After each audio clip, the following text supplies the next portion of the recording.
अभी तक की बड़ी खबर से आपको रूबरू करवाते हैं कि भारत ने चाइना के साथ रूल ऑफ एंगेजमेंट बदल दिए हैं। जी हां, बड़ी खबर हम आपको बता रहे हैं कि भारत ने चाइना के साथ रूल ऑफ एंगेजमेंट में बड़ी तब्दीलियां की है और ये कहा है कि अगर आप उसी तरीके से आते रहे जिस तरीके से आप आ रहे हैं तो अब यहां से हथियार का इस्तेमाल हो सकता है, यानी अब गोली चल सकती है। ये बड़ी बात रूल ऑफ एंगेजमेंट में तब्दीली है, क्योंकि अभी तक हम देखते थे जब भी इस तरीके से लोग आते, पेट्रोलिंग होती थी, वो 10 से 15 लोग आते थे, बिना हथियारों के आते थे और चुपचाप करके वापस जाते। पिछले कई दिनों से देखा जा रहा है कि पेट्रोलिंग में 50 से 100 के बीच में लोग आते हैं और हंगामा करके चले जाते हैं। यही वजह है कि रूल ऑफ एंगेजमेंट को बदला गया है और सबसे बड़ी बात और इंपॉर्टेंट बात जो इसमें है वो है फर्स्ट कम फर्स्ट गो।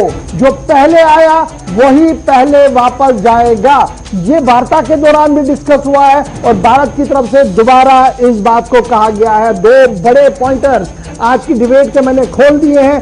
एक, फर्स्ट कम फर्स्ट गो के तहत पहले चीन आया तो चीनी फौजें वापस जाएंगी, पीएलए वापस जाएगी और साथ साथ जो सिचुएशन अभी बन रही है, जिस तरीके से पेट्रोलिंग हो रही है, उस पर कड़ा एतराज जो है वो भारत की तरफ से उठाया गया है और कहा गया है कि अगर ऐसा किया गया तो अब गोली भी चलेगी। सीधे सबसे पहले हम चलते हैं कर्नल टीपी त्यागी साहब के पास। त्यागी साहब, बहुत शुक्रिया सर, वेलकम सर ज्वाइन करने के लिए।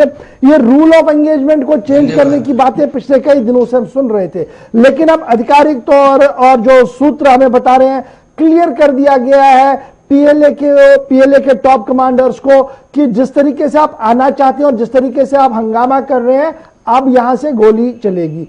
और सेकेंडली, जो टेबल टॉक है उसमें फर्स्ट कम फर्स्ट गो का फॉर्मूला है।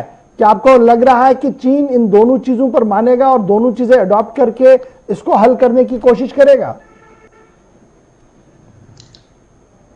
दरअसल 10 सितंबर को रूस में जो जॉइंट डिक्लेरेशन आया उसमें क्लैरिटी कम थी, कंफ्यूजन ज्यादा था। पहला तो उसमें एलओसी को बॉर्डर एरियाज कहा गया।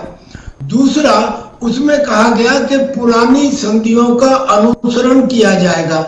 एलओसी को बॉर्डर क्यों कहा गया, पहला पॉइंट। दूसरा, जब ये संधियों में था कि एलओसी के 2 किलोमीटर तक सैनिकों का जमावड़ा नहीं होगा, गोला बारूद नहीं चलेगा, मगर फिर भी हुआ। इसलिए अब भारत ने रूल ऑफ एंगेजमेंट बदलते हुए ये कहा कि अब अगर चीनी सैनिक किसी भी तरह का हस्तक्षेप करेंगे तो भारत के सैनिकों को गोली चलाने की इजाजत दे दी गई। और फिर यह भी कहा गया कि अब डिसएंगेजमेंट, डी एस्केलेशन और डी इंडक्शन पहले उसकी तरफ से प्रारंभ होगा जो पहले आया था, यानी कि चीन की तरफ से प्रारंभ होगा। और एक बात और खास कही गई, वो ये कि दोनों देश मिलके एक दूसरे के विकास में मदद करेंगे। तो इसके बारे में आज रूल ऑफ एंगेजमेंट में ये कहा गया कि ये तभी संभव है जब चाइना एलएसी को रेस्पेक्ट करेगा, एलएसी को मान्यता देगा, एलएसी के साथ उल्लंघन नहीं करेगा।